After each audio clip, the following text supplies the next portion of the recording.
Hi guys, welcome back to the Urban Farm. This is probably going to be pretty noisy, this video, because it's in the afternoon during the week and we live near a busy road.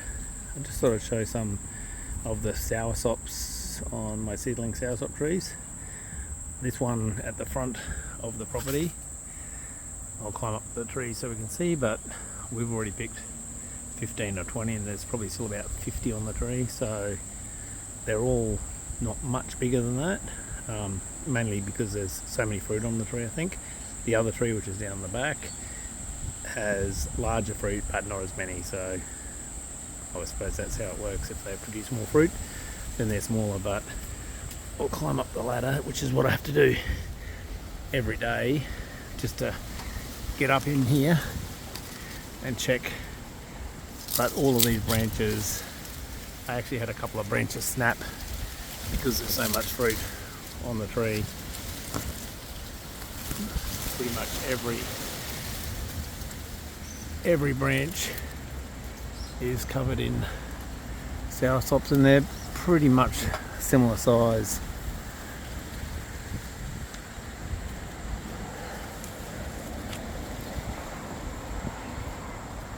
So yeah, I don't know how many there are. I tried to count one day and there was about 100 early on, so some of them the flying foxes would have got, and some of them I've missed and they've splattered on the ground.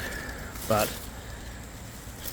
it was strange, one side of the tree, this side, all the fruit's ripened up first, and now it's all over this side of the tree. But yes, it's been very prolific and it's been pretty dry this summer, and summer's been pretty dry, so yeah, the trees performed really well. So yeah, so we're hoping, it looks like we might get a bit of a storm this Saturday, which would be good. Some building in the west here, it'd be good to get a bit more rain.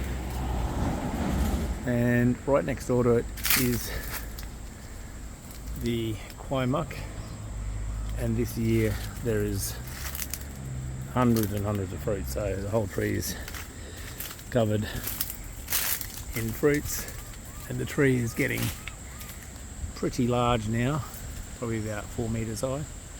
So eventually this whole area on my top garden will be covered in bird netting, because I'm sick of fighting all the flying foxes and lorikeets.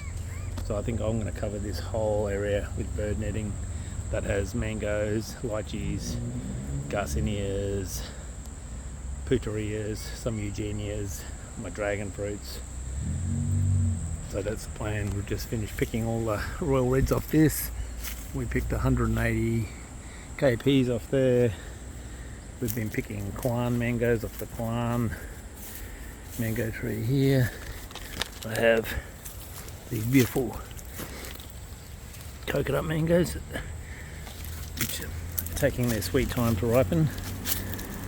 So it's been a pretty productive summer fruit wise.